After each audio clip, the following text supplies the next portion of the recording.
லோகேஷ் கனகராஜ் இயக்கத்தில் ரஜினி நடித்திருக்கிற கூலி திரைப்படம் இந்த படத்தோட படப்பிடிப்பு நிறைவடைந்திருக்கு.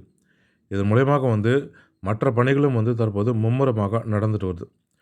இந்த படத்தில் அமீர் கான், நாகார்ஜுனா, உபேந்திரா, சத்யராஜ், ஸ்ருதிஹாசன் மிகப்பெரிய நட்சத்திர பட்டாளங்களே இதில் நடித்திருக்காங்க. ஒவ்வொரு மாநிலங்களும் இந்த படத்துக்கு நல்ல வரவேற்பு கிடைக்கணும் அப்படின்றதுக்காக ஹிந்திலேருந்து அமீர் கானையும், தெலுங்குலேருந்து நாகார்ஜுனையும் கொண்டு வந்திருக்காங்க.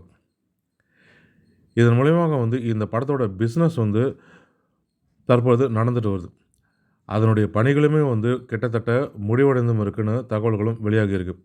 அதன்படி இந்த படத்தோட வெளிநாட்டு உரிமம், தியேட்டர் உரிமம் அம்சினி என்டர்டெயின்மெண்ட் என்ற நிறுவனம் கைப்பற்றியும் இருக்குது. வெளிநாட்டு தியேட்டர் உரிமங்களை இந்த அம்சினி என்டர்டெயின்மெண்ட் நிறுவனம் கிட்டத்தட்ட 86 கோடிக்கு கைப்பற்றியிருக்கு. அது மட்டும் இல்லாமல் இந்த நிறுவனத்திடமிருந்து கூலி படத்தோட அமெரிக்க தியேட்டர் உரிமையை பிரத்யங்காரா சினிமாஸ் நிறுவனம் 30 கோடி அளவுக்கு கைப்பற்றியிருப்பதாக தகவல்களும் வெளிவந்திருக்கு. இதன் மூலமாக இதுவரை வெளியான தமிழ் படங்கள்லேயே இந்த படம் தான் அதிக விலைக்கு வியாபாரமான தமிழ் படம்ன்றது குறிப்பிடத்தக்கது. இதன் மூலமாக புதிய சாதனைகளையும் படைத்திருக்கு கூலி திரைப்படம்.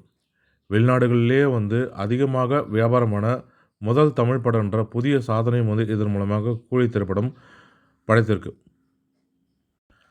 படம் வெளிவருவதற்கு முன்னரே பார்த்திங்கன்னா புதிய சாதனைகளை இந்த திரைப்படம் படைத்துட்டும் வருது.